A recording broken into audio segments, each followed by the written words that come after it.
Anthony nous demande de parler de la situation des femmes dans cette région. Donc la région de Louga, c'est une région qui a été très touchée par l'exode rural.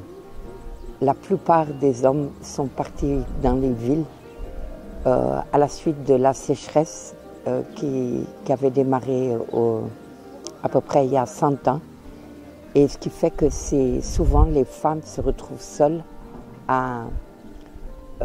avec la responsabilité de leur famille. Les hommes essaient de trouver du travail dans les villes et d'envoyer quelque chose. En général, c'est les choses de base. Et la femme doit trouver un peu les moyens économiques de compléter ce que son mari envoie.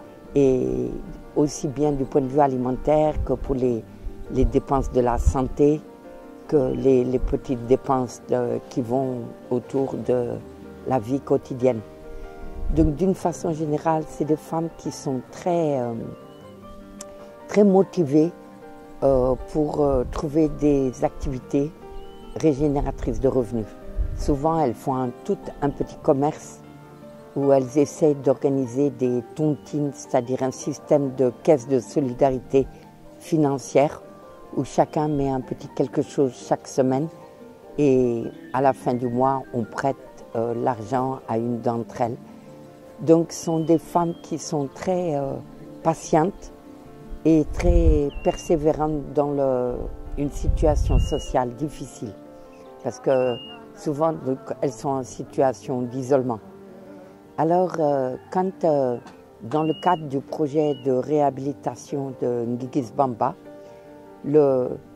la dimension du travail a une dimension particulièrement importante parce que c'est sur ce socle du travail que la mystique Baïfal est née.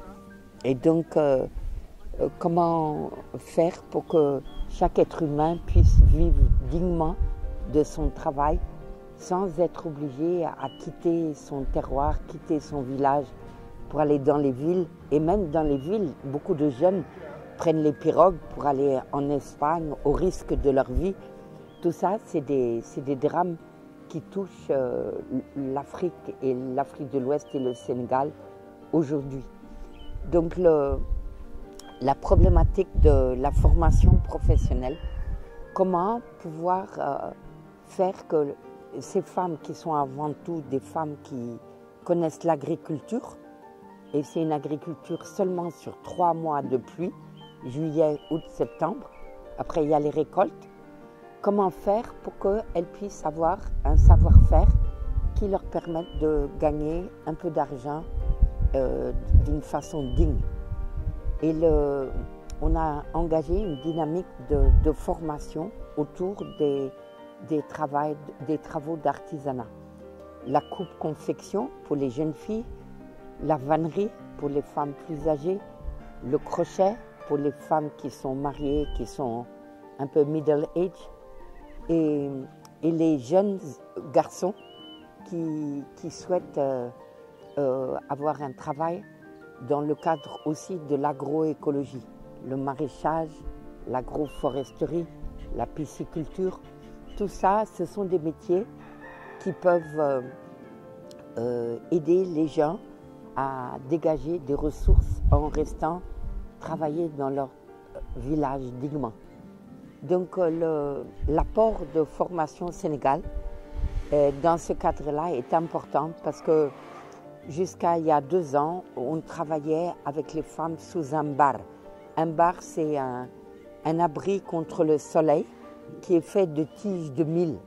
Donc c'est un abri qui est valable mais qui ne dure pas longtemps. Tous les 2 ans, il faut changer les palissades de tiges de mil.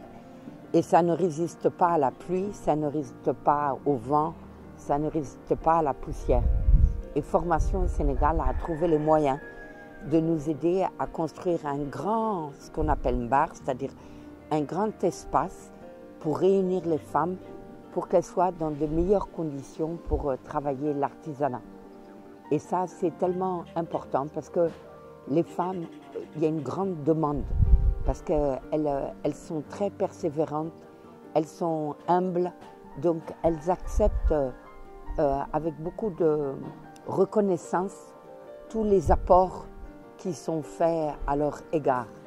Et donc tous les apports qui sont faits en termes de machines, en termes d'outils, en termes d'espace pour les aider à avancer. Les femmes de tout âge, parce que par exemple à la couture, il y a même des adolescentes de 14 ans et par exemple sur les paniers, il y a des femmes qui ont plus de 70 ans et qui marchent encore jusqu'ici, qui font des jolis paniers. Donc c'est pour montrer vraiment la constance des femmes et la persévérance qu'elles ont dans l'espoir de pouvoir aider leur famille à la maison. Avec l'agroécologie aussi, c'est un volet très important parce que nous sommes en milieu rural et nous avons eu la chance d'avoir accès à l'eau et Formation Sénégal nous a aidés aussi à participer à une grande installation solaire qui permet de tirer l'eau avec des énergies alternatives viables et durables et constantes, où il n'y a pas de problème technique sur l'alimentation électrique. Et on est vraiment reconnaissant de tous les efforts qui sont faits pour les aider. Et c'est un message vraiment de gratitude de la part surtout des femmes pour tout le travail qui est fait avec les partenaires de Formation Sénégal pour les soutenir dans cette recherche d'alternatives à une situation d'exode rural compliquée, difficile, mais où il y a des solutions. Et avec Formation Sénégal et les autres partenaires, on voit qu'avec la solidarité réelle, avec le partage du cœur dans le travail, on voit que des miracles sont possibles. C'est ça qu'on voit avec Formation Sénégal, c'est qu'en très peu de temps, il y a beaucoup de réalisations qui sont faites parce que les cœurs sont touchés, les cœurs sont ensemble et œuvrent pour créer un monde meilleur. Donc vraiment, gracias à tout le monde. Merci beaucoup. Jaajëf.